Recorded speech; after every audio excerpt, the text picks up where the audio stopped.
guys! Welcome back to my channel.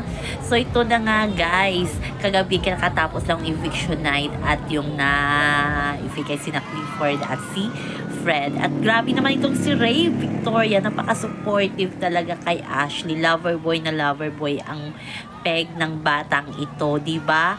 As in, ilang times lang silang nagkita ng mami ni Ashley ay parang sobrang close at matagal na silang magkakilala.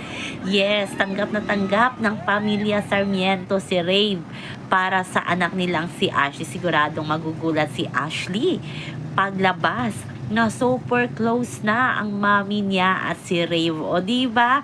At ito pa nga, nakakatuwa naman ito na yung IG post ni Benjamin Alvis na naging tatay ni Ashley sa isang teleserye sa GMA.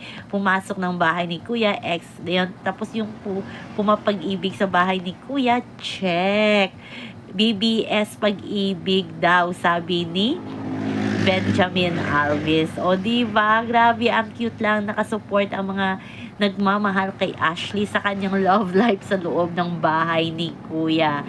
Makikita natin pagkatapos ng eviction ay nagkita sina Rave at yung mami ni Ashley sa isang kainan. At talagang yung marunong talaga mag-joke itong si Rave at tawanan, tumatawa pa ang mami ni Ashley sa kanya. Diba? Chika-chika. Sa kabilang banda, si Marco ay parang nakonsensya at si Eliza dahil sa wild card na yon.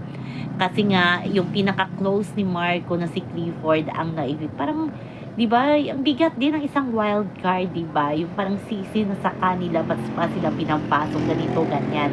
So, parang hindi napigil ni Marco ang kanyang emosyon at talagang napaiyak talaga si Marco yung paglabas ni Clifford sa loob ng bahay ni Kuya, kung saan pa nakakapasok niya lang yung pinaka-close pakad sa kanya ang lumabas at nandoon din si Eliza na para damayan siya at parang nakonsensya na din itong si Eliza. So grabe naman talaga, alam naman natin yung mga pasabog ng PBB, hindi pa dyan natatapos, marami pang pasabog ang PBB, kaya abangan na lang natin yan. Pero itong si Rave talaga, lover boy na lover, suot din yung parang si Dustin din, suot din yung pangtali ng buhok ni Ashley. Yun, nasa kamay niya, diba? Grabe talaga itong si Ray Victoria. So, yun naman po guys, ang ating update sa ngayon hanggang sa muli. Bye-bye. Always remember, wag po tayo magpaka-stress.